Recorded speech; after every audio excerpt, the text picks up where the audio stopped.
এমন দুইটা গুনাহ রয়েছে, যে দুইটা গুনার জন্য কোনো বান্দা যদি তওবা করে তবে আল্লাহ তাআলা আশা করা যে আল্লাহ তাআলা মাফ করবেন। কিন্তু এই গুনার যে একটা ক্ষতি রয়েছে, এই গুনার যে একটা প্রতিক্রিয়া রয়েছে, এটা কিন্তু তোমাকে সারাটা জীবন ভোগ করতে হবে। অর্থাৎ এই গুনাহ করার কারণে তোমার শরীরের মধ্যে যে ক্ষতিটা হবে, সেই ক্ষতিটা আর কোনোদিনও সেটা পূর্ণ হবে না। কেমন সেই দুইটা গুনাহ বা কি সেই দুইটা গুনাহ? তো আমরা জেনে নেই। প্রথম গুনাহ হলো যে গুনার কারণে তোমার শরীরের মধ্যে যে ক্ষতিটা আসবে, সারাটা জীবনে সেই ক্ষতি আর ঘাটতি পূর্ণ হবে না।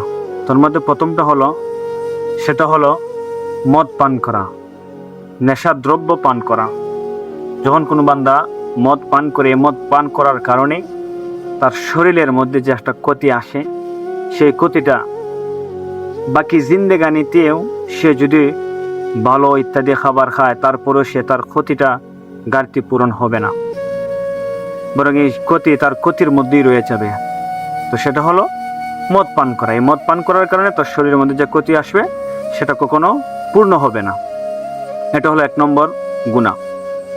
2 নম্বর গুনাহ হলো যেটা আজকে আমাদের যুবকদের মধ্যে বেশি বিস্তার লাভ করছে, যেটাকে বলা হয় ইংরেজিতে মাস্টারবেশন, অর্থাৎ বাংলাতে বলা হয় হস্তমৈথুন। আজকে আমাদের যুবকরা তারা এই কাজের মধ্যে বেশি লিপ্ত হচ্ছে। কেন লিপ্ত হচ্ছে?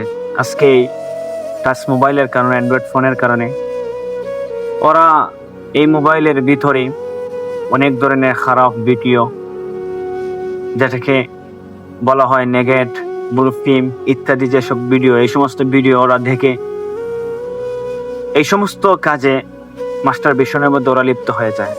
এই যে মাস্টারবেশন, হস্তমৈথুন করলে যে একটা শরীরের মধ্যে যে ক্ষতিটা আসে, সেই ক্ষতিটা পরবর্তীতে সে অন্য কোনো বস্তু দ্বারা সে ক্ষতির ঘাটতি পূরণ হবে না, বরং এই কাজটা করার কারণে তার শরীরের মধ্যে যে একটা ক্ষতি আসছে, সেটা সারাটা জীবন সে ভোগ করতে হবে। আর এই কাজে যে লিপ্ত হয়ে যায়, আল্লাহ রাসূল সাল্লাল্লাহু আলাইহি ওয়াসাল্লাম অনেক হাদিসের মধ্যে বলেছেন, তার বহু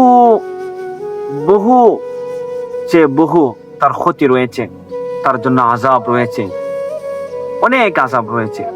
যেমন একটা হাদিসের মধ্যে আছে, আল্লাহ রাসূল সাল্লাল্লাহু আলাইহি ওয়াসাল্লাম বলেছেন, যারা এই সমস্ত কাজে লিপ্ত, কাল কিয়ামতের মাঠে, হাসরের মাঠে তাদের হাত দিয়ে, অর্থাৎ হাতটা তাদের গর্ভবতী হয়ে তাদের হাত দ্বারা, হাতের মধ্য দিয়ে, হাতের ভিতর থেকে তারা এই যে কাজটা করেছে, কাজ করার কারণে তাদের হাত থেকে তাদের বাচ্চাগুলো কি হবে? ভূমিষ্ঠ হবে। আরো বড় বড় অপরাধের আরো বড় বড় শাস্তি তাদের জন্য রয়েছে। পরবর্তী ইনশাআল্লাহ এই বিষয়ে একটা আলোচনা করব, শাস্তি নিয়ে। তো এই যে দুইটা গুনার কারণে, আজকে এই দুইটা গুনার কারণে এর যে ক্ষতিটা রয়েছে, সারা জীবনও এই ক্ষতির পূর্ণ হবে না। আল্লাহ তাআলা যেন সকল যুবককে এই দুইটা গুনাহ, মদ পান এবং হস্তমৈথুন থেকে সব যুবককে আল্লাহ তাআলা